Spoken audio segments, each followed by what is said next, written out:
Bismillahirrahmanirrahim. Alhamdulillah nahmaduhu wa nasta'inuhu wa nastaghfiruh. Wa na'udzu billahi min shururi anfusina wa min sayyiati a'malina. May yahdihillahu fala mudilla lahu wa may yudlil fala hadiya lahu. Asyhadu an la ilaha illallah wahdahu la syarika lahu wa asyhadu anna Muhammadan abduhu wa rasuluh la nabiyya ba'dah.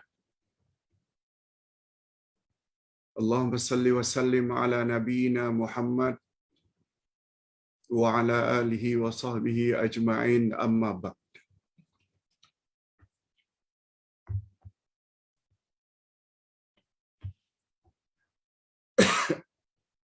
Hadirin dan hadirat serta para pemirsa yang saya hormati, Assalamualaikum warahmatullahi wabarakatuh. Alhamdulillah, kita bersyukur kehadirat Allah Azza wa Jalla.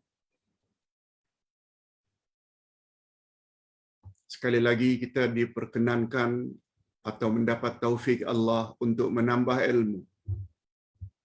Pada pagi yang berbahagia ini,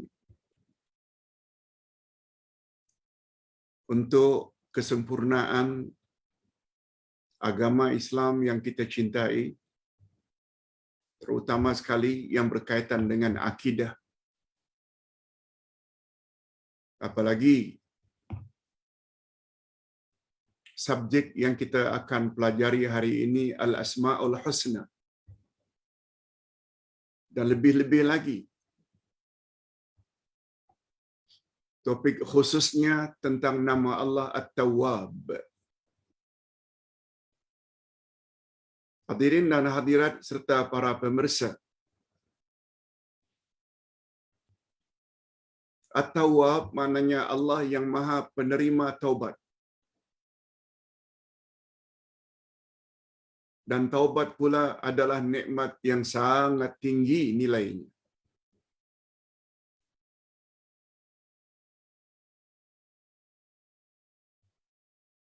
Apa dalilnya Pak Ustaz tentang tingginya nama Allah At-Tawwab? Coba dengar apa kata Sufyan bin Uyainah dan Sayyidina Ali radhiyallahu anhuma.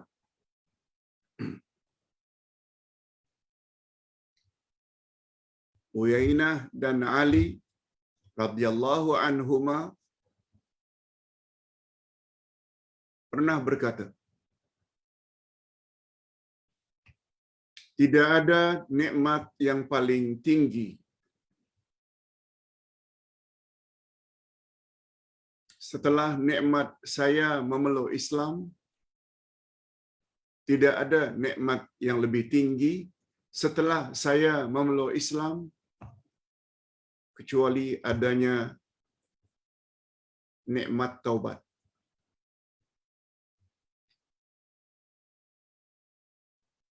Kita diberi hidayah sehingga memeluk Islam, alhamdulillah, itu nikmat nomor satu. Kalau seseorang tidak beragama Islam sehingga mati, confirm tempatnya neraka. Sebab agama satu-satunya yang Allah terima adalah agama Islam. Agama Islam yang dibawa oleh Nabi Muhammad sallallahu alaihi wasallam. Apabila seseorang memilih agama selain Islam pada era Nabi Muhammad sallallahu alaihi wasallam, segala amal salehnya Allah tak terima. Begitu dijelaskan oleh Allah dalam banyak ayat Al-Quran. Dalam surat Ali Imran, sesungguhnya agama yang Allah redha adalah agama Islam. Ali Imran 19. Siapa mencari agama bukan agama Islam, siapa mencari agama untuk dia anutnya bukan agama Islam, Allah tak akan terima agamanya itu.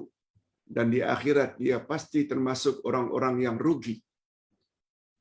Ayat 85 Ali Imran. Okey. Nikmat kita beragama Islam, nikmat yang tertinggi. Nah, setelah nikmat Islam, kata Sufyan bin Uyainah, diperkuatkan lagi oleh Sayyidina Ali. Setelah Islam adalah nikmat taubat. Ini yang Ustaz maksudkan, nikmat taubat termasuk nikmat sangat tinggi.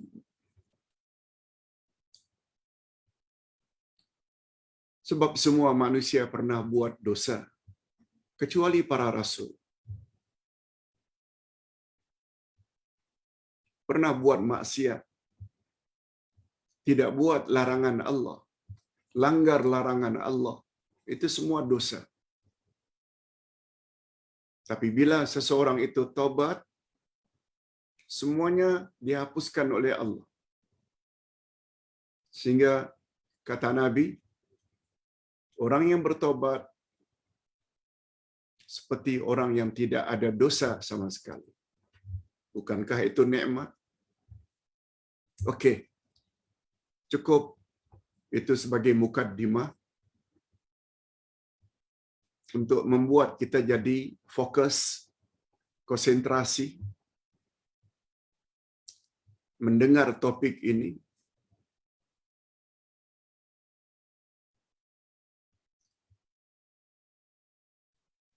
Sebab nikmat yang begitu tinggi, jika tidak difahami, dia tidak akan jadi pendorong untuk mendorong kita agar bertobat pada Allah. Padahal tobat itu nikmat yang paling tinggi. Yang pertama, dalil dulu. Adakah dalil Pak Ustaz tentang nama Allah At-Tawwab, yang Maha Penerima Taubat? Ada. Surat At-Taubah ayat 104. A'udzubillahi minasyaitonirrajim. Alam ya'lamu anna Allaha huwa yaqbalu taubah an ibadihi wa ya'khudhu sadaqat wa anna Allaha huwa at-tawwabur rahim. Tidakkah mereka itu mengetahui bahwasanya Allah menerima taubat dari hamba-hambanya? Yaqbalu taubah, Allah menerima taubat an ibadi, dari hamba-hambanya yang mohon taubat. Dan menerima zakat, Allah menerima zakat. Dan bahwasanya Allah Maha Penerima Taubat, At-Tawwab, dan Allah Maha Penyayang. Ayat 1 ini pun dah cukup dah sebagai dalil membuat kita tidak ragu lagi Allah Maha Penerima Taubat.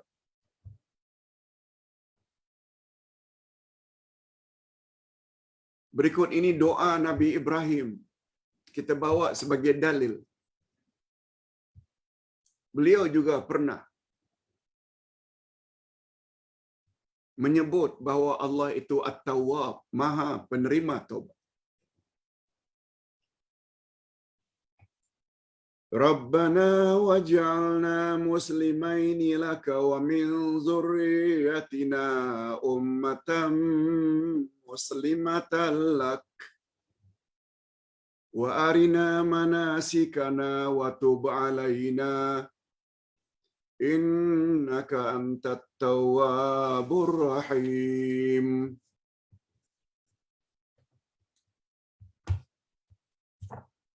Coba dengar apa maksudnya. Doa Nabi Ibrahim bersama anaknya Ismail. Ya Tuhan kami, jadikanlah kami berdua orang yang tunduk patuh kepada Engkau.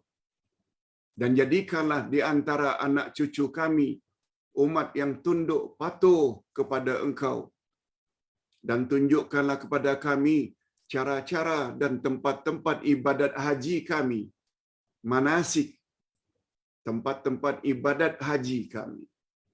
Dan terimalah taubat kami, sesungguhnya Engkaulah yang Maha Penerima taubat, lagi Maha Penyayang. Cukuplah 2 ayat ini dari puluhan ayat yang menyebut dalam Al-Quran, kalau tidak ratusan kali, bahwa di antara nama Allah At-Tawwab, iaitu Maha Penerima taubat.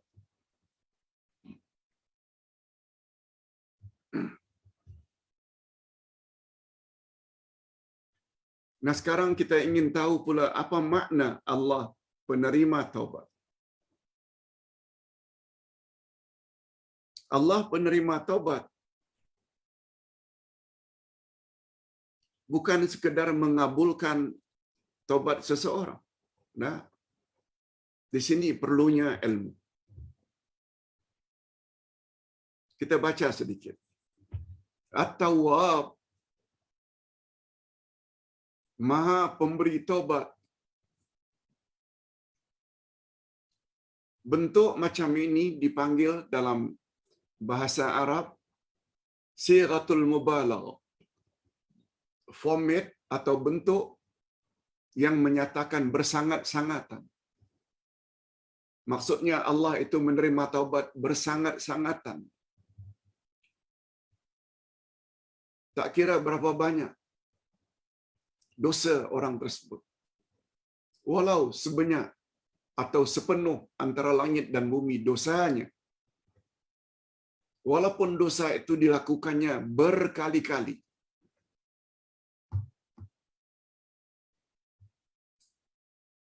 Allah tak pernah sebut sebagaimana yang disebut oleh manusia. Okey, aku maafkan kesalahanmu. Ingat, ini kali yang kedua kau minta maaf.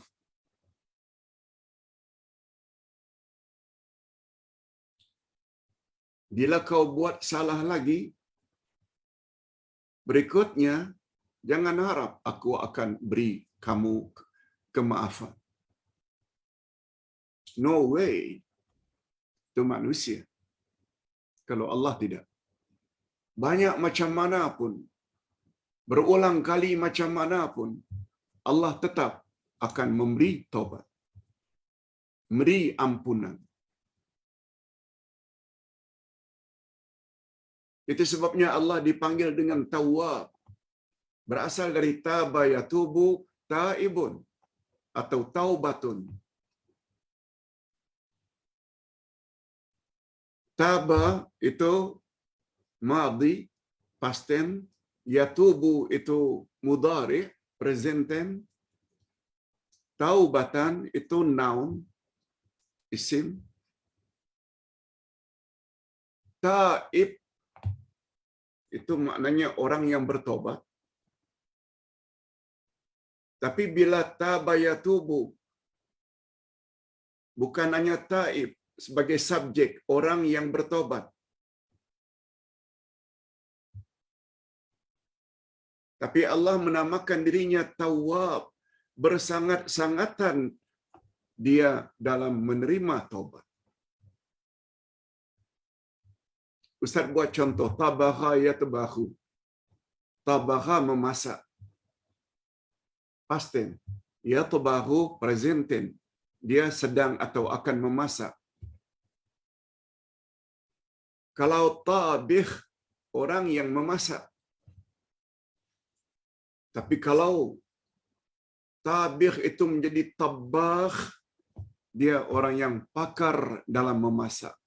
Orang yang mahir, sangat pandai memasak. Tabbakh. Sama dengan Tawwab. Orang yang sangat penerima taubat. Allah menamakan dirinya Tawwab, bukan Taib.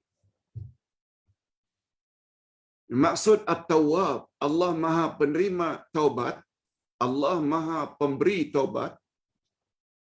mengandung dua makna. Ini yang Ustaz maksudkan. Tawabnya Allah membawa dua makna. Pertama, Allah Subhanahu wa taala dorong seseorang untuk bertobat. Allah dorong. Allah Tawwab membawa makna itu. Berapa banyak orang yang bergelumang maksiat, dosa, tidak terdorong untuk tobat, tiba-tiba mati.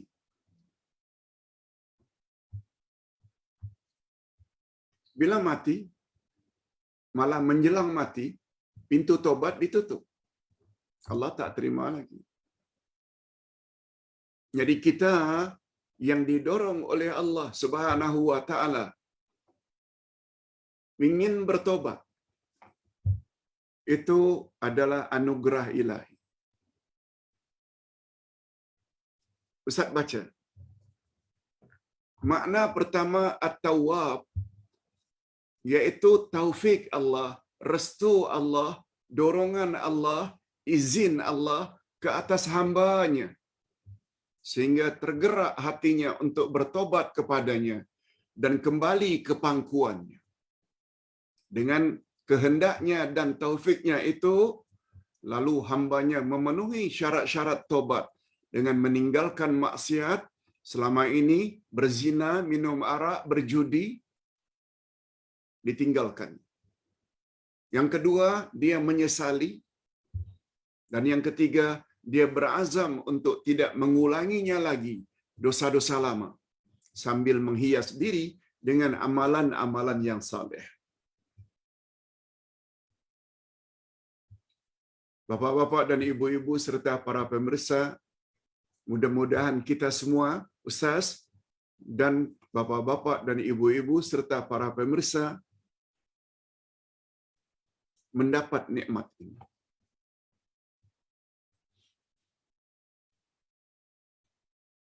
Zaman dulu kadang-kadang kita pernah berzina. Zaman dulu barangkali kita pernah minum arak. Zaman dahulu barangkali kita pernah mengasari ibu bapa. Zaman dahulu barangkali kita pernah memfitnah, mengunjing, mengumpat. Mesti. Ustaz bukan tuduh. Nah sekarang tergerak hati ingin tobat.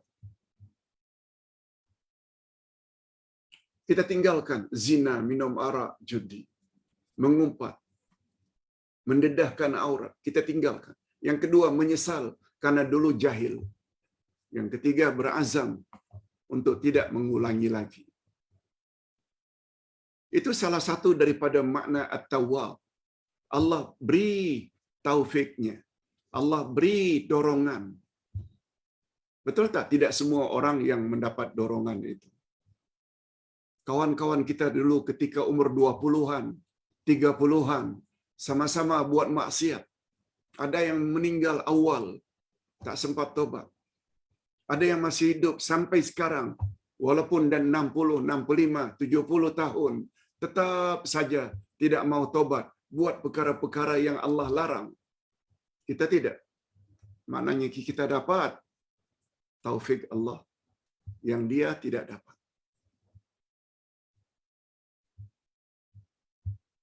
Jangan tanya ustaz, mengapa kita dapat itu tak dapat? Itu kerja Allah. Sebab Allah berfirman dalam Al-Quran, jangan kamu tanya apa yang aku buat, tapi akulah yang akan bertanya apa yang kamu orang buat. Bukan tak ada penjelasan-penjelasan dalam Quran dan sunnah Nabi tentang fadilat dan kelebihan taubat. Ada. Tapi kita buat kita tak beri perhatian. Ini yang Ustaz katakan topik ini sangat mustahak. Okey, itu baru satu. Yang kedua, at-tawwab dengan makna Allah terima taubat kita. Sudahlah dapat dorongan kita tobat, tapi belum tentu lagi tobat kita diterima oleh Allah. Allah terima tobat kita, itu makna kedua daripada At-Tawwab. Kita baca. Makna kedua, pengkabulan atau penerimaan tobat hambanya dan memperkenankan permintaannya sehingga penghapusan dosa-dosa masa silam. Sesungguhnya tobat melenyapkan segala dosa sebelumnya. Jadi berdasarkan pembahagian di atas, makna At-Tawwab itu ada dua. Pertama, taufik Allah sehingga seseorang tergerak hati untuk tobat. Yang kedua, Allah terima tobatnya.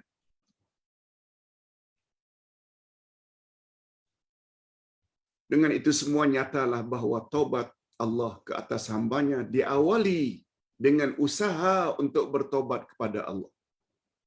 Usaha dulu. Alhamdulillah, kita sudah ada usaha. Bukan hanya sekedar usaha tobat, malah kita berusaha untuk tidak tinggal menambah ilmu setiap pagi. Itu sebabnya Ustaz sangat gembira ada jemaah yang mengatakan dari sekian banyak subjek, semuanya saya suka, Ustaz. Tapi subjek Al-Asma'ul Husna saya sangat suka. Yes.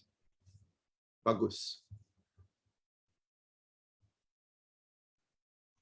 Ustaz juga punya pandangan seperti itu.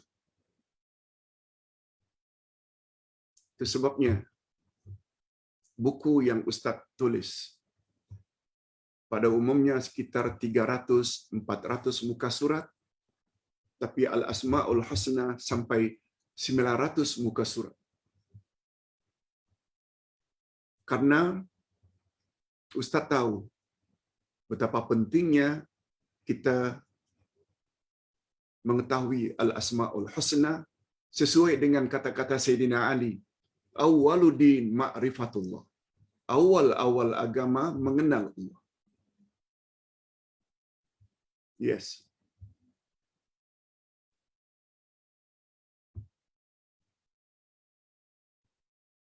Nabi Muhammad sallallahu alaihi wasallam bersabda,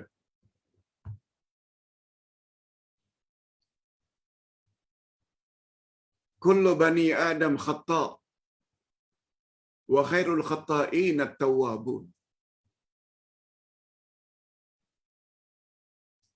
Setiap anak cucu Adam pernah buat dosa, pernah buat salah. Dan sebaik-baik orang yang bersalah adalah orang yang bertobat. Kita semua pernah buat salah, termasuk ustaz. Sebab tidak ada yang maksum kecuali Rasul. Mari kita sama-sama tobat kepada Allah Azza wa Jalla. Sebab itulah orang berdosa yang paling baik, yaitu orang yang mau bertobat. Okey. Adapun maksud tobat hamba kepada Tuhannya, dari sudut lain, ini juga kita perlu tahu. Mengapa anda tobat? Bagus juga kalau Ustaz sebut sedikit makna tobat.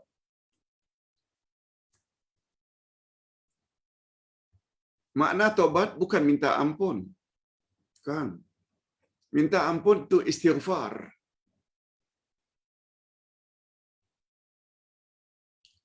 Minta maaf itu al-afu. Maaf. Istighfar, maghfirah itu ampunan. Taubat lain. Perkataan taubat daripada perkataan taba yatubu taubatan.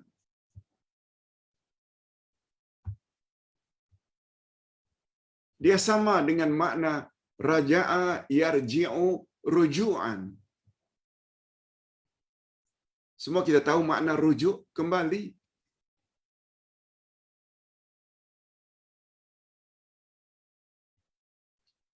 suami yang telah mentalakkan isterinya dengan talak rajai yang boleh rujuk, talak 1, 2, rujuk disebut rujuk karena suami kembali ke pangkuan isteri yang telah dia talak sebelum berakhirnya iddah. Kembali. Inna lillahi wa inna ilaihi raji'un. Kita semua milik Allah dan kepada Allah kita kembali. Taubat sama dengan makna rujuk. Hanya saja taubat iaitu kembali ke pangkuan Allah. Yang selama ini dedah aurat. Allah larang. Puas dulu. Berpuluh-puluh tahun dedah aurat di khalayak ramai. Sekarang umur 50, 60, dah tutup aurat dengan sempurna. Dulu sekali salat, sekali tidak.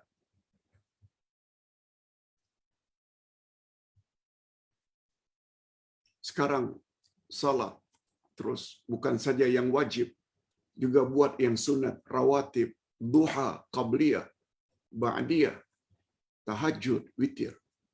Itu maknanya kembali ke pangkuan Allah.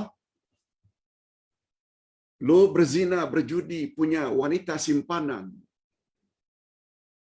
Sekarang tinggalkan, sebab kita kembali ke pangkuan Allah.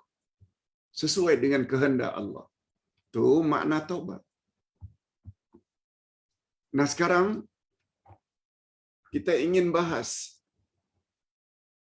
dengan meninggalkan dosa dalam bentuk yang sangat menarik. Memakai pakaian berbagai-bagai model dan fashion. Asal hati itu happy, suka orang puji walaupun dedah aurat.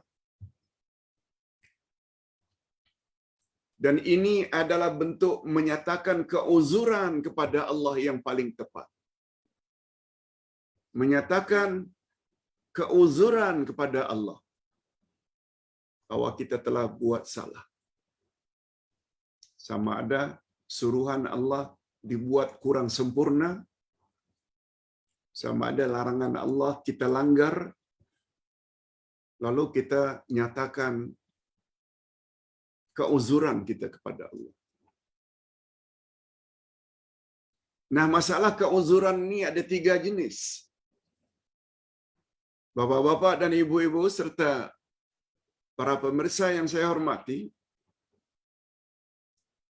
coba dengar baik-baik. Keuzuran kita ingin tobat kepada Allah, termasuk jenis keuzuran yang mana satu dari yang 3 ini?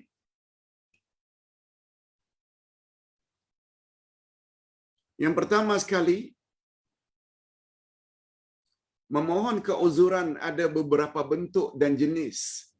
Jenis yang pertama, orang yang memohon keuzuran itu berkata, aku tidak melakukannya. Aku tidak melakukannya. Yang kedua, atau dia berkata, aku melakukan perkara itu disebabkan itu dan ini. Yang ketiga, keuzuran yang dikemukakan kepada Allah, ya Allah, aku memang melakukan kejahatan itu. Sekarang aku tidak. Sekarang aku telah meninggalkannya. Tak buat lagi. Keuzuran kita kepada Allah dalam rangka taubat. Jenis yang mana satu? Ustaz buat contoh.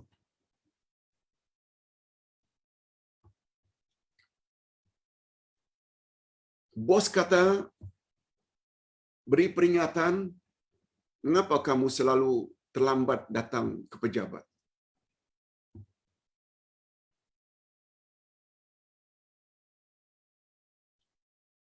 Lalu dijawab oleh pegawai tersebut, saya tak terlambat pun. Itu maknanya nomor satu.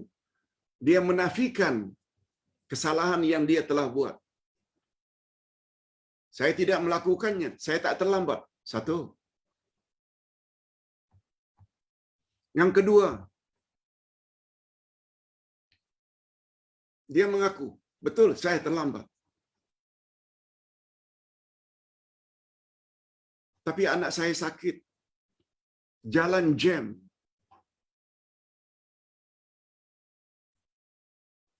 Dan buat alasan ini dan itu. Yang ketiga, bos, saya memang terlambat. Saya mengaku. Next time, saya janji tidak akan buat lagi. Mana yang paling baik? Yang ketiga,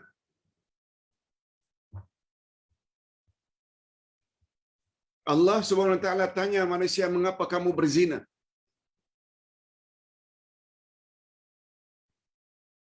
Lalu kita jawab, saya tak berzina pun. Macam kata pegawai tadi,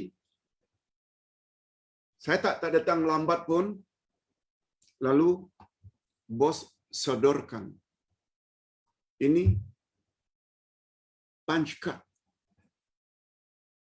Sepatutnya kamu datang jam 8. Punch card menyebut kau datang jam 9, 9:30, jam 10. Terdiam.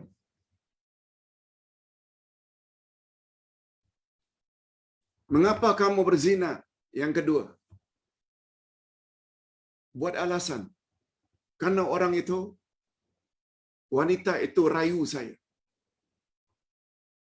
Dan. Ini namanya buat alasan.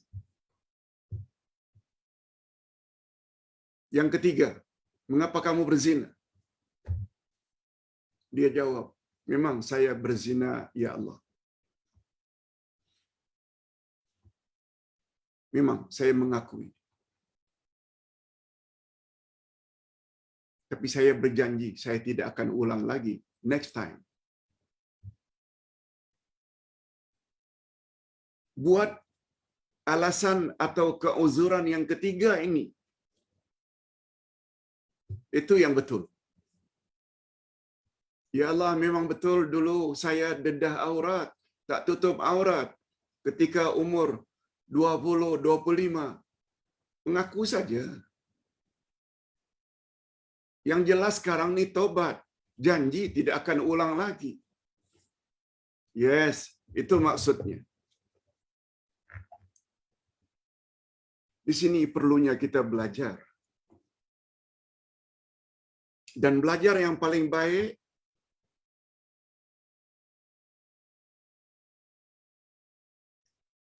belajar dengan mendengar penjelasan.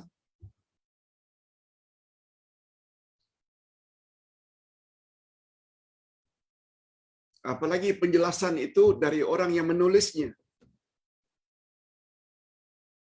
Ustaz yakin, barangkali ada di kalangan orang yang tidak ikut kelas, tapi beli buku, baca, apa ya yang maksudnya? Dia tak jelas. Mungkin dia faham juga, tapi tidaklah sebagaimana yang kita telah buat contoh demi contoh.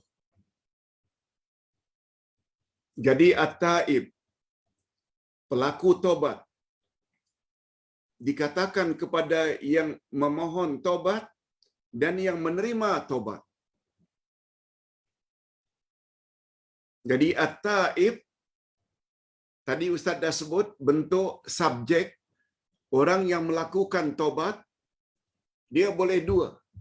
Boleh merujuk kepada manusia, rujuk taib, orang yang bertobat. Kalau itu manusia, maknanya orang yang bertobat. Tapi bila taib itu merujuk kepada Allah, taib membawa makna Allah yang menerima tobat.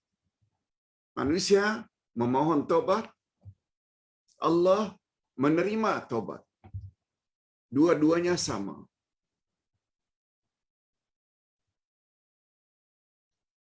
Cuma pengertian itu tergantung pada ayat. Kalau taib itu kepada Manusia maknanya orang yang memohon tobat. Kalau taib itu kepada Allah, maknanya Allah yang menerima tobat. Hamba bertobat kepada Allah, yes, dan Allah pula memberi tobat kepada hambanya. Nah, sekarang kita pindah kepada kehebatan At-Tawwab. Apa dia kehebatan Allah yang maha menerima tobat? Ini lagi hebat. Di antara kehebatan sifat pemberi tobat yang tersirat di dalam nama At-Tawwab, maha pemberi tobat, ialah yang pertama. Ada dua di sini Ustaz simpulkan. Apa kehebatan nama Allah At-Tawwab? Yang pertama, dia sangat gembira dengan tobat hambanya kepadanya. Allah sangat gembira. Dalam hal ini Rasulullah sallallahu alaihi wasallam bersabda. Ustaz terjemahkan saja ya. Sesungguhnya Allah sangat gembira dengan tobat hambanya ketika salah seorang daripada kamu bertobat kepadanya. Allah sangat happy. Dia, orang itu mengadakan perjalanan. Dengar terjemahan bebasnya. Orang itu mengadakan perjalanan. Mengendarai onta atau keledai atau kuda. Lalu sudah lama berjalan, terasa letih, lalu dia berlindung di bawah pokok. Karena keletihan dia terlelap.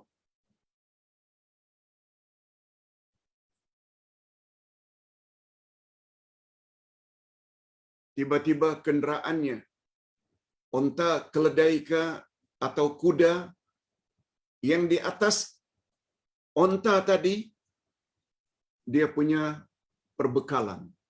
Makan, minumnya di situ. Sedihnya tidak kepalang. Sangat sedih. Macam putus asa. Lalu fikir, akhirnya dia terlena lagi. Maklum, di tempat yang tidak ada orang, berlindung di bawah pokok. Tiba-tiba begitu terbangun dari terlelap, terbangun, untanya lengkap dengan barang-barang bekalannya ada di sampingnya. Lalu dia pun berkata, "Ya Allah, Anta abdi wa ana rabbi wa ana rabbuk." Karena sangat gembiranya, dia sampai tersalah dalam menyebut, "Ya Tuhanku, ya Allah, Engkau adalah hamba-Ku dan aku adalah Tuhanmu." Betul tak? Dia sampai tersilap dalam menyebut, padahal itu terbalik. Sepatutnya, "Ya Allah, aku adalah hamba-Mu, Engkau adalah Tuhanku." Dia sebut terbalik karena sangat gembira. "Ya Allah, Engkau adalah hamba-Ku. Anta abdi wa ana rabbuk." Aku adalah Tuhan. Akhta'a min syiddatil farah. Dia tersalah ucap disebabkan karena sangat gembira. Hadis sahih riwayat Imam Muslim. Itu satu. Kehebatan nama Allah At-Tawwab. Allah sangat gembira. Bukan benci. Happy. Mengapa kita tidak buat apa yang Allah suka? Bertobat segera. Jangan teruskan perkara-perkara yang dimurkai Allah. Tobat. Allah happy. Yang kedua, Allah Subhanahu wa taala menyediakan sebab-sebab dan mempermudah pula bagi hambanya untuk bertobat kepadanya. Allah permudah, bukan Allah persulit. Allah tak pernah mengatakan, bila kau buat dosa sebanyak sekian, aku tak akan tobat. Macam syarat yang dilakukan oleh atau yang disebut oleh manusia. Bila kau ulang lagi dosa yang sama, no way, aku tak akan maaf. Allah tidak begitu. Itu maksudnya Allah permudahkan jalan untuk kita tobat. Cuma kita saja yang tak tahu diri, tak pandai bersyukur. Malah lebih daripada itu, sebanyak mana dosa yang kita tobat daripadanya dengan tobat nasuha, sebanyak dosa itu pula Allah ganti dengan kebaikan untuk kita. Allahu Akbar. Mengapa tidak tertarik? Kalau ada rasa kurang tertarik, maknanya awak sedang berada di bawah kekangan syaitan. Itu yang syaitan mau. Terus, awak kan masih muda. Terus, walaupun umur dah 60, kan doktor kata awak tak ada sakit. Masih lama lagi. Semua itu bisikan syaitan, was-was syaitan. Okey. Sekarang kita berpindah kepada jika disebut bergandengan. Selalu disebut Tawwab ini dengan Rahim. Wa anna Allaha huwa Tawwabur Rahim.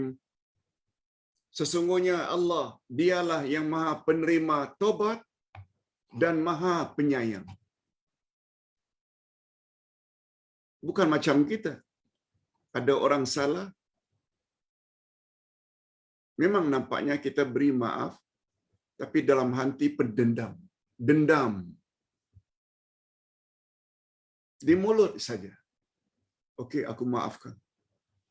Tapi dalam hati ingat terus kesalahan orang itu. Allah tidak. Kita baru sebut. Banyak macam mana pun dosa yang awak lakukan lalu awak tobat dengan memenuhi syarat-syaratnya. Tinggalkan. Mendedahkan aurat di khalayak ramai. Yang kedua, menyesal. Dulu jahil, kurang ilmu, atau terlalu ikut hawa nafsu. Yang ketiga, berazam untuk tidak ulang lagi dosa yang sama, mendedahkan aurat. Walaupun jauh daripada orang yang kita kenali ketika berada di London, ketika berada di Sydney, ketika berada di Perth, ketika berada di Jakarta, ketika berada di Tokyo, di mana saja kita berada, kita tak akan ulang lagi dosa yang sama.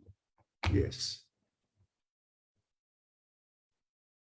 Jika tobat sampai ke peringkat itu, bukan saja pelupusan dosa. Konsep tobat dalam Islam bukan sekedar penghapusan dosa. No. Tetapi sebanyak mana dosa yang telah kamu lakukan lalu kamu tobat dan tobatmu diterima oleh Allah, sebesar itu pula lah Allah ganti dengan kebaikan untukmu. Masih ingat lagi tak? Pada satu hari Nabi Muhammad sallallahu alaihi wasallam pernah tersenyum sendiri, ketawa kecil.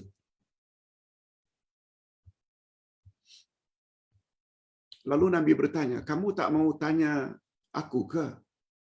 Mengapa aku senyum sendiri?"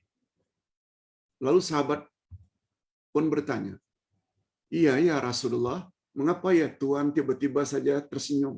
Apa sebabnya?" Coba dengar jawab Nabi. "Aku baru saja diperlihatkan oleh Allah keadaan manusia di akhirat nanti." Nabi boleh diperlihatkan oleh Allah. Itu namanya mukjizat. Ketika seseorang diangkat tinggi oleh Allah derajatnya, dia tanya,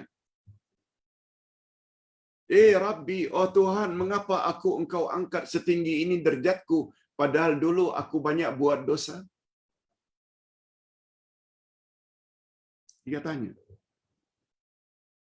Lalu Allah jawab, karena engkau telah taubat. Dia tanya lagi, betul aku sudah taubat dari dosa-dosa yang pernah aku lakukan, tapi belum sempat aku melakukan amal saleh, aku telah engkau matikan. Tak sempat buat amal saleh. Coba dengar jawab Allah.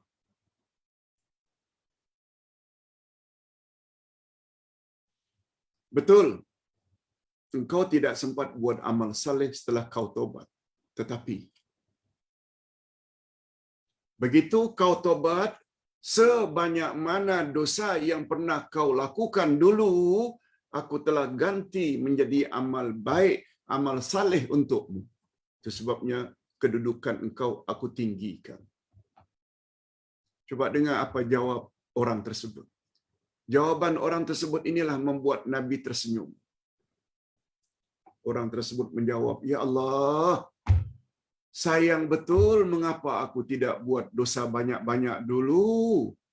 Last minute, dekat-dekat mati baru taubat. Ini yang membuat Nabi senyum. Senyum dengan makna sifat manusia memang macam itu.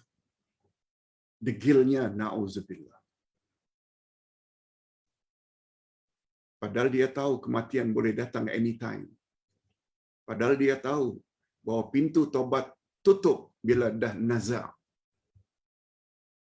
Ini memberi pengajaran dan jadikan oleh para ulama dalil bahwa taubat dalam Islam bukan sekedar penghapusan dosa, tapi sebanyak mana dosa-dosa yang kita buat dulunya, bila taubat dengan taubat nasuha, Allah ganti dengan kebaikan. Allahu Akbar. Allahu Akbar. Pemahaman seperti ini yang perlu kita tahu, sehingga kita terdorong untuk segera taubat. Okey. Itu bila disebut secara bergandengan antara taubat dengan rahim. Sudahlah Allah itu maha penerima taubat, Allah sayang pula. Kasih pula. Nah, yang kedua, kadang-kadang diiringi Tawwab itu dengan Hakim. Tawwab maha penerima taubat, Hakim maha bijaksana.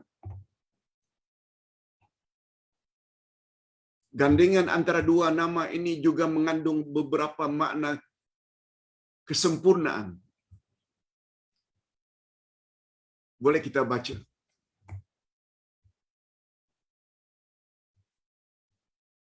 Allah maha bijak. Antara lain, sesungguhnya Allah tidak segera menghukum sesiapa. Allah tidak segera menghukum sesiapa yang berbuat dosa. Bukan buat dosa langsung dihukum, dah. Bahkan dia memberi tangguh dan peluang untuk mereka bertobat kepadanya. Itu sebabnya tidak tahu bijak tidaknya ibu bapa. Bila anak buat kesalahan, dia tidak langsung hukum. Dia panggil, dia nasihat. Dia panggil, dia nasihat. Betul tak itu ibu bapa bijak? Bukan ibu bapa bijak namanya. Anak buat maksiat. Awas nah, kalau buat lagi, tahulah kamu nanti. Barangkali dia tidak beri lagi duit belanja. Ulang lagi. Awas nak, bila kau buat sekali lagi, ayah, ibu usir kamu dari rumah. Itu bukan ibu bapa bijak. Ibu bapa akan beri nasihat. Panggil. Diikuti dengan doa ketika sahur. 2/3 malam. Ya Allah, ada di antara anakku yang begini. Saya sudah beri nasihat, tapi nampaknya belum nampak. Tolong Engkau gerakkan hatinya supaya dia tidak melakukan lagi perkara-perkara yang Engkau murkai. Kami menjadi tidak senang hati dengan kelakuan dia. Sedangkan Nabi-Mu bersabda, redamu ya Allah sangat tergantung pada reda ibu bapa, dan murkamu ya Allah sangat tergantung sampai di mana murka ibu bapa. Kami memang tak selesa ya Allah dengan perbuatannya. Kami tak termampu kecuali nasihat. Tolong ya Allah. Macam itu ibu bapa yang bijak. Bila nakal sedikit, usir dari rumah. Bila usir dari rumah, dia akan jumpa siapa? Dia akan jumpa kawan-kawannya yang sama-sama buat maksiat. Ibu bapa yang bijak, dia akan pikir sampai ke situ.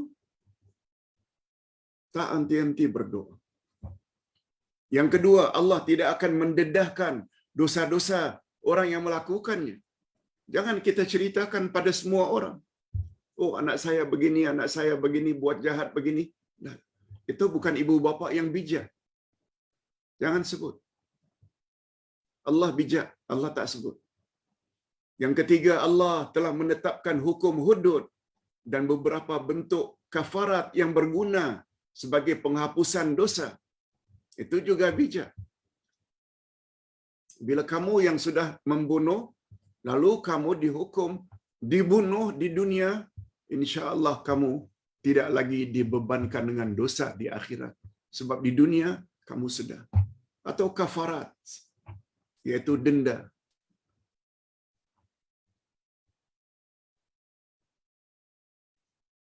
Melakukan hubung kelamin di siang Ramadan. Dosa. Puasanya tidak sah. Tetapi apabila dibayar kafarat, puasa 2 bulan berturut-turut, tak mampu memerdekakan hamba, tak mampu memberi makan 60 orang fakir miskin, dosa tersebut terhapus. Itu di antara makna Allah itu selain penerima taubat, dia juga maha bijak. Okey, yang terakhir. Kesan-kesan beriman kepada nama Allah At-Tawwab. Apa kesan positifnya? Di antara kesan positif yang akan muncul pada diri seseorang yang beriman terhadap nama Allah At-Tawwab. Ustaz himpunkan ada 3 di sini.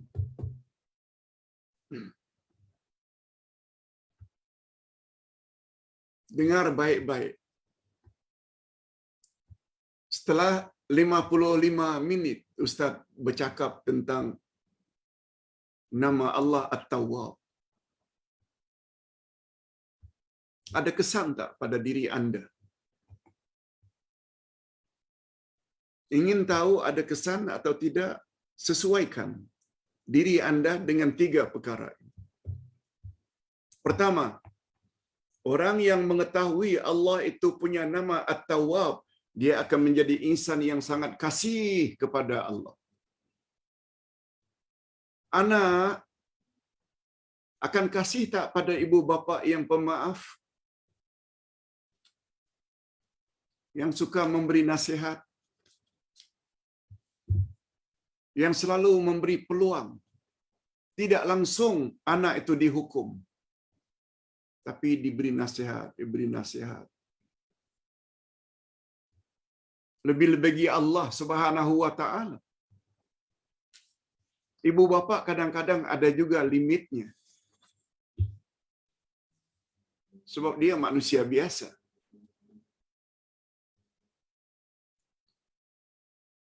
Dia akan menjadi insan yang sangat kasih kepada Allah. Dan dia sangat malu kepada Allah. walaupun dosa yang dia lakukan di luar negara, outstation, jauh dari pandangan orang yang dia kenal, tapi dia tahu Allah tetap melihat. Dia malu.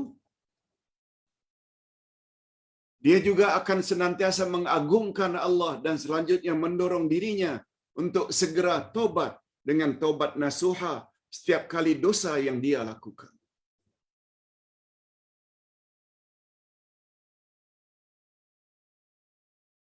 Pak Ustaz, apakah Allah akan terima walaupun dosa yang sama diulang lagi?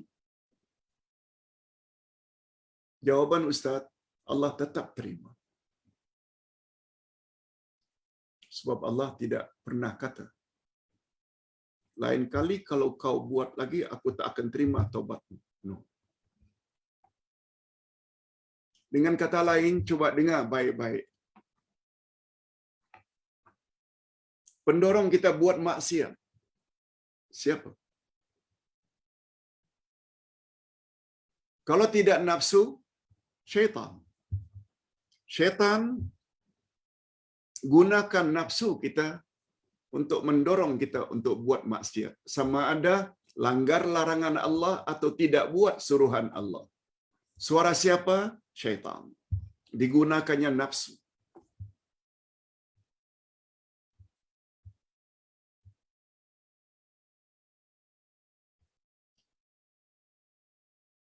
Sekarang Ustaz tanya.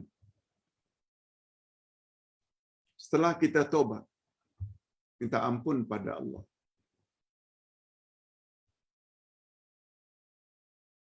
Begitu kita minta ampun, tobat nasuha, berazam untuk tidak ulang lagi, next time, apakah Allah cabut kita punya nafsu? Atau still ada? Kalau cabut nafsu, tinggal hanya akal, itu maknanya kita jadi malaikat. Malaikat tak ada nafsu. Itu sebabnya senantiasa malaikat itu berbuat baik. Pertanyaan pertama, dengan tobat nasuha, apakah nafsu Anda Allah telah angkat? No. Still ada nafsu. Yang kedua, setelah kamu tobat nasuha, apakah datang kepadamu syaitan, iblis, fulan, karena engkau telah tobat nasuha, aku berjanji, aku tidak akan goda kamu lagi. Ada tak syaitan datang macam itu? No. Nafsu tetap ada. Syaitan bukan berjanji tidak akan menggoda lagi.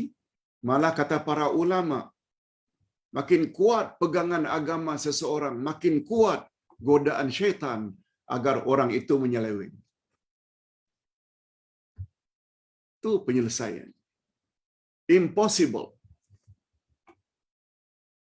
Kebarangkalian kita tidak terulang lagi. Itu sebabnya Allah Subhanahu wa taala tahu itu. Berapa kali pun dia tobat, dia buat lagi kesalahan, tobat, buat lagi kesalahan. Itu sebabnya Allah dipanggil At-Tawwab, Maha Pemberi Tobat. Tak kira berapa kali dosa yang kamu lakukan. Cuma yang kita bimbang, takut. Setelah tobat, lalu buat zina lagi, dedah aurat lagi, accident, mati, tak sempat tobat. Itu yang kita bimbang. Akhirnya mati dalam su'ul khatimah. Tak sempat tobat. Itu yang kita bimbang. Oleh sebab itu, bila terlanjur melakukan perkara yang salah, segera minta ampun pada Allah. Lebih-lebih lagi kalau diiringi dengan salat sunat tobat. Salat sunat tobat ada dalam Islam dan sahih hadisnya. Lebih-lebih lagi apabila kita telah melakukan dosa besar. Tobat pada Allah. Yang kedua, alhamdulillah barangkali sifat itu ada pada kita. Cinta pada Allah, sebagaimana ibu bapa yang bijak, yang suka memberi nasihat. Betul tak kita jadi sayang pada mak bapa? Kita jadi malu kepada mak bapa untuk melakukan perkara yang sama. Macam itu perbandingannya. Yang kedua, dia, yakni manusia tersebut juga akan senantiasa mendorong sesiapa yang berbuat dosa agar segera bertobat kepada Allah dan kembali ke pangkuannya. Bapak-bapak dan ibu-ibu serta para pemirsa yang saya hormati lagi sayangi, kalau Anda telah merasakan nikmat taubat yang Anda telah lakukan, Anda ada ibu bapa, Anda ada adik kakak, Anda ada uncle, cousin, auntie, orang-orang yang Anda sayangi. Mereka ada buat perkara-perkara tak senonoh. Orang yang memahami nama Allah At-Tawwab dan merasakan nikmat anugerah ilahi, dia akan share.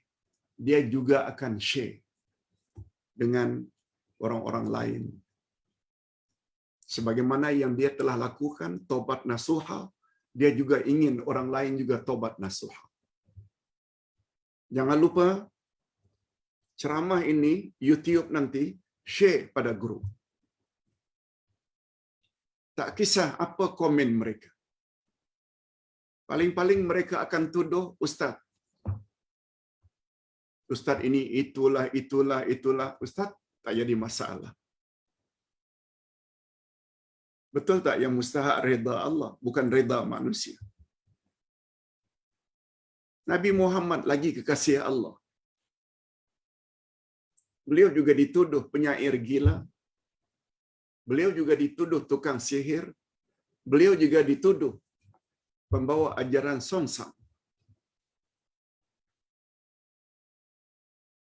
Namun demikian kedudukan Nabi tak pernah terjejas.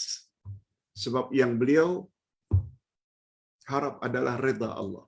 Nah, yang terakhir, sebelum kita masuk sesi yang kedua, dia akan menjadi insan yang suka memaafkan kesalahan orang lain. Karena Allah suka memaafkan, happy, dia juga suka memaafkan kesalahan orang lain. Walaupun itu serpihan daripada sifat kesempurnaan Allah, Maha Pemberi Taubat, Maha Pemaaf. Walaupun kesalahan orang tersebut berlaku berulang kali, dia akan maafkan. Dia tidak akan pendendam. Sikap ini semua sebagai kesan terhadap keyakinan bahwa Allah Maha Penerima Taubat. Dia ingin miliki sifat tersebut. Ini yang kita katakan bahawa nama Allah Al-Asma'ul Husna ini adalah di antara nama yang sangat-sangat mustahak untuk kita fahami dan hayati. Ustaz kira cukup sampai di sini dulu sesi yang pertama, iaitu penjelasan tentang nama Allah At-Tawwab. Nah, sesi yang kedua, Ustaz akan jawab ada 5 pertanyaan pagi ini yang Ustaz kumpul sampai pagi tadi. Pertanyaan yang pertama, kata penanya,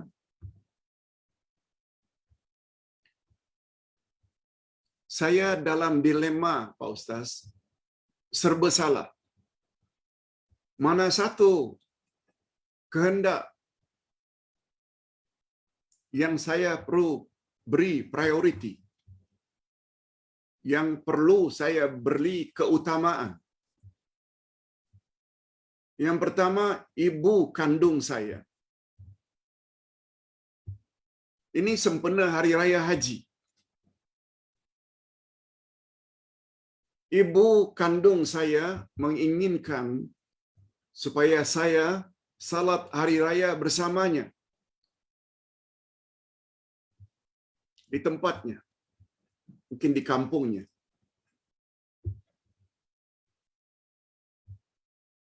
Bukan saja bersamanya, tapi juga salat di kampungnya. Kampung ibu kandung. Yang kedua, saya diminta oleh masyarakat tempat saya tinggal untuk salat di taman saya, di qaryah saya, agar setelah salat hari raya, saya ikut serta menyembelih binatang korban. Dan yang ketiga, permintaan isteri saya supaya balik salat hari raya di kampung ibu bapa isteri, yang ibunya pula sedang paralyzed, lumpuh.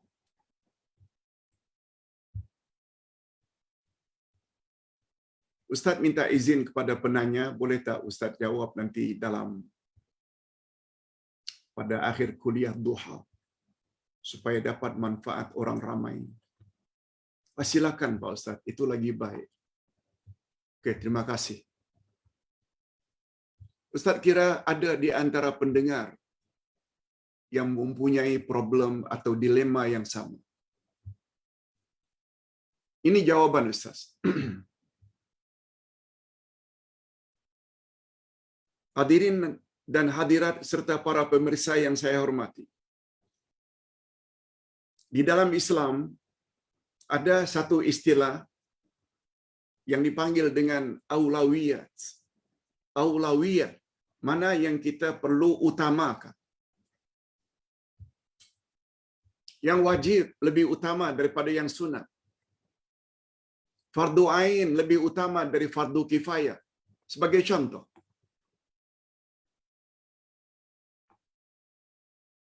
itu sebabnya ada satu buku yang dikarang oleh Dr. Yusuf Al-Qaradawi dipanggil dengan Fiqhul Aulawiyat.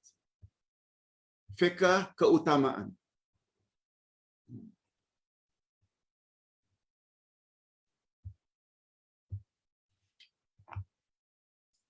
Merujuk kepada pertanyaan tadi, kita memang disuruh supaya berbuat baik kepada ibu, bapa. Yang kedua, kita juga disuruh supaya membantu masyarakat, apalagi untuk tukang sembelih. Yang ketiga, kita juga disuruh meraihkan kehendak isteri, apalagi ibu isteri itu sedang paralyzed.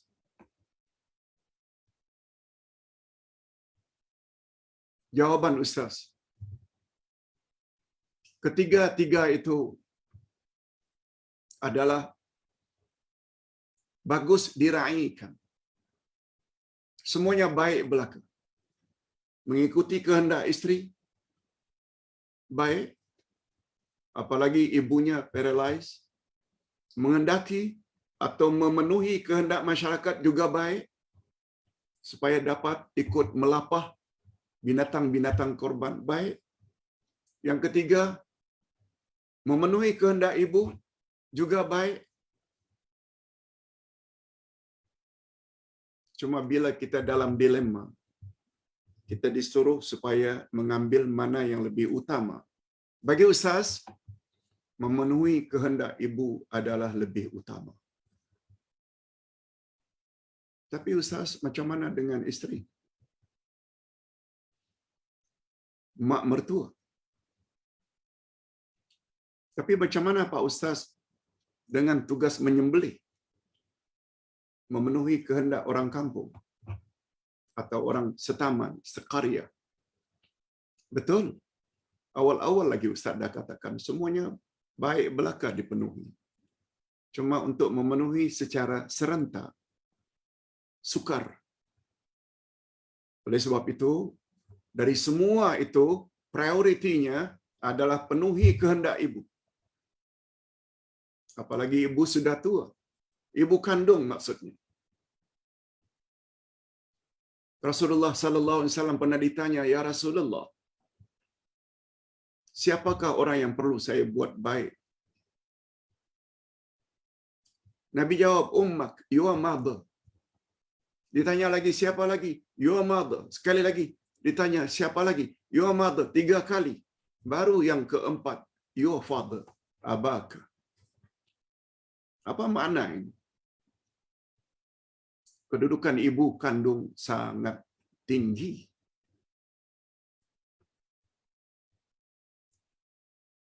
Tanpa menafikan kedudukan ibu mertua. Ibu dari isteri. Ustaz kan pernah baca satu riwayat. Abaukum salasa. Ibu bapakmu ada 3. Ibu bapa yang melahirkan kamu, ibu bapa kandung.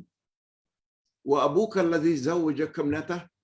Ibu bapa yang mengawinkan anak gadisnya dengan kamu, maknanya mak bapak mertua.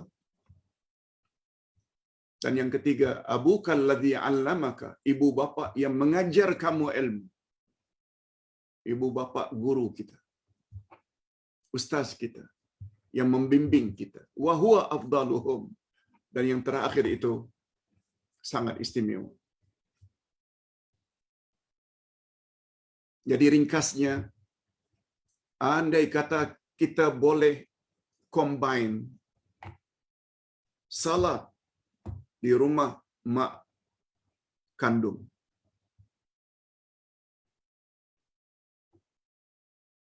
kalau tempat itu tidak jauh, balik ke taman kita untuk ikut serta menyembelih korban, kalau memungkinkan. Nah, setelah itu, hari yang sama, ziarah mak mertua, andai kata ada kemungkinan. Tapi urutan tadi, Ustaz tetap mengatakan, kehendak ibu kandung hendaklah didahulukan. Karena itu priority. Sebab Nabi Muhammad sallallahu alaihi wasallam pernah didatangi oleh seorang lelaki. Ya Rasulullah, tolong Tuan ikut serta saya berjihad fisabilillah melawan orang kafir. Boleh tak?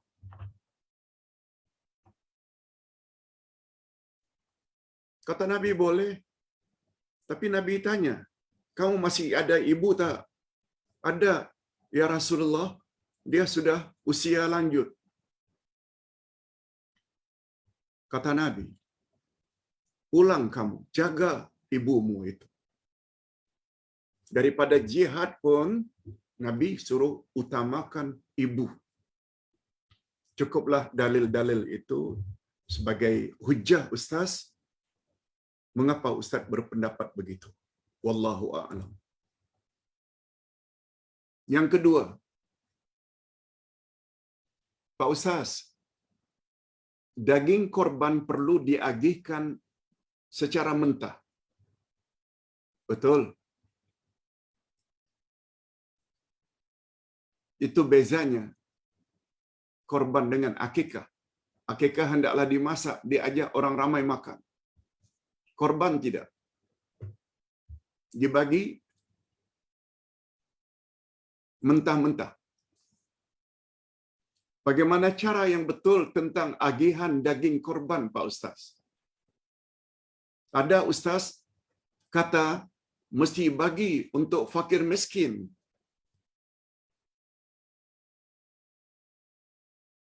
Dan untuk orang yang berkorban cukup ambil secupak saja. Maknanya secupak dengan maksud satu tampungan 2 tangan ini cukup. Yang lain tu untuk orang miskin. Bagaimana pendapat Pak Ustaz kalau ada seorang ustaz yang mengatakan bagi semua untuk kamu sahibul korban cukup ambil sikit saja. Jika ada yang berbuat demikian baik, tapi tolong jangan persalahkan kalau ada orang yang berpendapat sebagaimana yang dibenarkan oleh Nabi sallallahu alaihi wasallam. Apa kata Nabi? Daging korban itu boleh kamu bagi 3. Umpamanya, seekor kambing beratnya 30 kilogram, 30 kg. Umpamanya, boleh bagi 3. Sepertiganya untuk kamu, sahibul korban. Sepertiga lagi kamu hadiahkan. Dan sepertiga lagi kamu sedekahkan. Maknanya, pada garis besarnya 30 kilogram tadi, 10 kg boleh untuk yang empunya korban. Boleh dia bawa ke rumah. Halal untuknya. Itu makna boleh. Apa beza, Pak Ustaz, hadiah dengan sedekah? Hadiah maknanya kita boleh bagi kepada orang-orang yang setaraf ekonominya dengan kita. Atau orang yang lebih berada dari kita, ekonominya lebih baik. Kawan kita, jiran tetangga kita. 10 kg itu boleh kita hadiahkan. Itu namanya hadiah. Dan yang sepertiga lagi kamu sedekahkan. Sedekahkan maknanya kita bagi kepada orang yang taraf ekonominya lebih rendah, lebih miskin. Jika kita lakukan pembahagian seperti itu, tidak haram. Jangan sampai kita katakan haram hukumnya. Kalau kita tidak bagikan majoriti daging itu untuk fakir miskin. Itu hanya pandangan saja. Apalagi sampai mengatakan berdosa, sangat salah. Tapi, andai kata sahibul korban, dia ambil satu bahagian saja, sedikit saja. Dari 30 kilogram, dia ambil 2 kilogram ke, 3 kilogram ke, bakinya dia bagikan kepada orang-orang miskin di kampungnya atau di tamannya. Lagi bagus. Tapi jangan katakan sebagaimana yang dikatakan tadi. Berdosa bila kebanyakan daging itu tidak dibagi kepada fakir miskin. Okay. Kita bercakap biar berdasarkan dalil. Jangan asal sedap bercakap saja. Yang ketiga, korban untuk orang yang sudah meninggal dunia, Pak Ustaz. Setahu saya, majoriti berpendapat hukumnya boleh berkorban untuk orang yang sudah meninggal dunia. Kecuali Imam Asy-Syafi'i. Imam Syafi'i berpendapat tidak boleh kecuali jika orang yang meninggal dunia itu berwasiat. Berwasiat agar nanti korbankan untuk dia. Itu wasiat lain. Itu wajib ditunaikan. Dan boleh diambil dari harta peninggalannya. Tapi imam-imam yang lain, Imam Abu Hanifah, Imam Malik, Imam Ahmad ibn Hanbal, ketiga-tiganya berpendapat boleh korban untuk orang yang sudah mati, orang yang sudah meninggal dunia, walaupun tidak ada wasiat. Dibawa satu hadis sahih riwayat Imam Muslim. Nabi SAW bersabda, ketika menyembelih binatang, kibash, yaitu kambing, ya Allah, terimalah ini korban daripadaku dan ahli keluargaku dan umatku. Hadis sahih riwayat Imam Muslim. Atas dasar dalil itu, imam-imam yang tiga tadi atau majoriti atau jumhurul fuqaha kata hukumnya boleh. Ustaz cenderung kepada pendapat jumhur karena ada dalil. Yang keempat, Ustaz,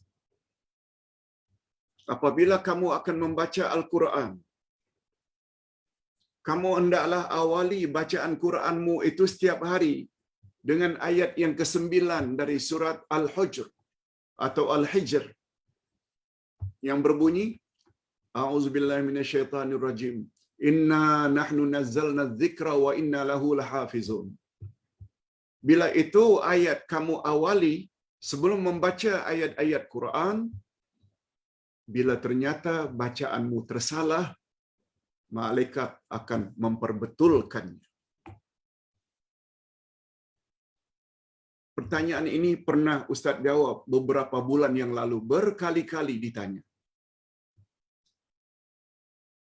Bahwa itu tidak pernah datang dari Nabi sallallahu alaihi wasallam. Juga bercanggah dengan Al-Quran ayat yang ke-98 dari surat An-Nahl. Allah berfirman, wa idza qara'tal Qur'an fasta'iz billahi minasyaitonir rajim. Bila kamu akan membaca Al-Quran, awalilah bacaanmu dengan a'udzu billahi minasyaitonir rajim. Bukan dengan ayat tadi. Ayat tadi menyatakan, kami telah turunkan kepada engkau Al-Quran dan kami pula lah yang akan memeliharanya daripada pemalsuan. Dia tak ada kena mengena dengan membaca Al-Quran. Apalagi sampai mendakwa. Kononnya apabila ayat itu dibaca, malaikat akan perbetulkan awak punya bacaan. Tak ada dalil dan tidak ada dasar sama sekali. Ini yang kita katakan cakap-cakap kosong. Bercakap tentang fadilat ini, fadilat itu, tapi tidak membawa dalil dari Quran dan sunnah Nabi sallallahu alaihi wasallam. Kalau baca bismillah itu satu hal juga. Ada dalilnya dari Nabi. Kullu amrin dzibalil lam yubda bi bismillah fahuwa abtar. Segala sesuatu perkara yang baik yang tidak diawali dengan bismillahirrahmanirrahim, maka terputuslah keberkatan perbuatan itu. Tidak diberkati Allah. Oleh sebab itu mengawali membaca Al-Quran, kalau tidak a'udzubillahi minasyaitonirrajim, bismillahirrahmanirrahim. Atau kedua-duanya sekali. Bukan ayat 9 surat Al-Hujr tadi. Yang terakhir, Pak Ustaz, betulkah kita tak boleh angkat tangan untuk berdoa selepas salat fardu? Tetapi berdoa tanpa angkat tangan dibolehkan. Ustaz ulang. Betulkah kita tak boleh angkat tangan untuk berdoa selepas selesai salat fardu? Tetapi berdoa tanpa angkat tangan dibolehkan. Sebab Nabi tak pernah buat. Yang Nabi buat hanya zikir. Macam mana pula Pak Ustaz mengaminkan doa yang dibuat oleh imam selepas salat? Hadirin dan hadirat rahimakumullah.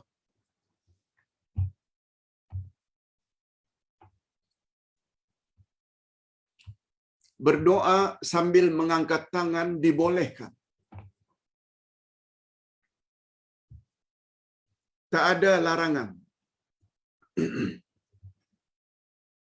Selepas salat ke, tidak selepas salat ke, bila-bila masa angkat tangan. Tapi bukanlah suatu kemestian.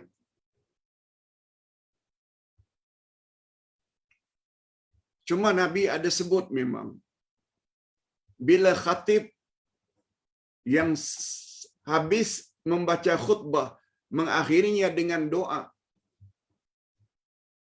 Nabi galakkan makmum hanya mengangkat telunjuk, bukan angkat tangan. Itu ada special hadis dari Nabi sempena mengaminkan doa khatib ketika membaca khutbah. masalah mengaminkan ini nih sudah diamalkan oleh nabi-nabi sebelumnya. Ada riwayat yang mengatakan Nabi Musa membaca doa, Nabi Harun mengaminkan. Atau sebaliknya, Nabi Harun membaca doa, Nabi Musa mengaminkan. Semua agama langit, termasuk Yahudi, Nasrani, ada istilah amin. Cuma selengnya kadang-kadang amen dan lain-lain. Cuma apa yang Ustaz tidak sebutkan di sini. Tak betul pendapat yang mengatakan kalau berdoa tak boleh angkat tangan. Sebab Nabi Muhammad sallallahu alaihi wasallam pernah bersabda, kita dah belajar salah satu nama Allah Al-Hayyu, Allah Maha Pemalu. Lihat dalam buku ini nama Allah yang ke-58, Al-Asmaul Husna. Nama Allah yang ke-58, nama Allah Al-Hayy. Bukan Al-Hayy. Al-Hayy Maha Hidup. Al-Hayyu makna Allah Maha Pemalu. Dalil yang kita gunakan hadis sahih riwayat Imam Tirmizi. Ni Ustaz bacakan. Inna rabbakum tabaraka wa ta'ala hayyun karim. Yastahyi min abdihi idza rafa'a ilaihi yadayhi ay yaruddahuma sifran khaibatain.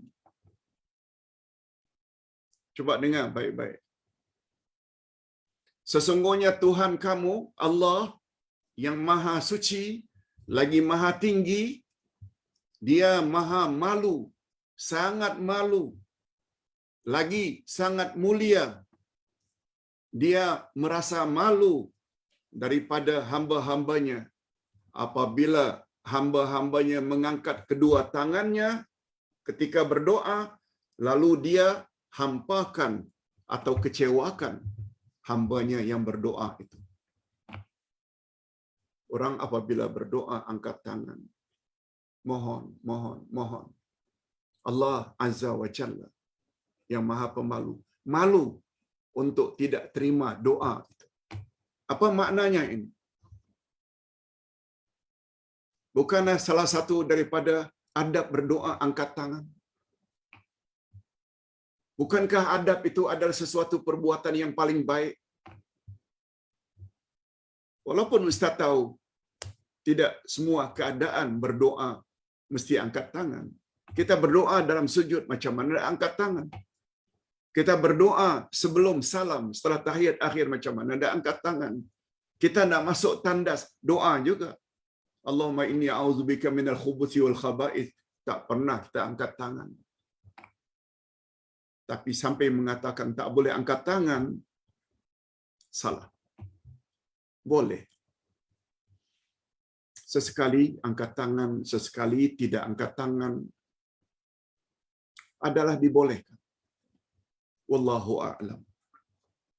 Mudah-mudahan apa yang Ustaz sampaikan, sama ada sesi pertama, sesi yang kedua, ada manfaatnya.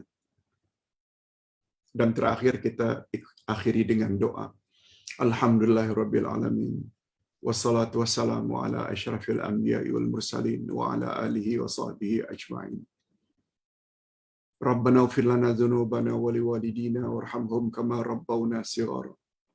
Rabbana hab lana min azwajina wa dzurriyyatina qurrata a'yun waj'alna lil muttaqina imama. Rabbana zidna ilman nafi'a wa rizqan thayyiba wa amalan mutaqabbala. Ya Allah, ampunkanlah dosa kami dan dosa kedua ibu bapa kami, dan cucurilah mereka rahmat-Mu ya Allah, sebagaimana mereka telah didik kami sejak dari kecil.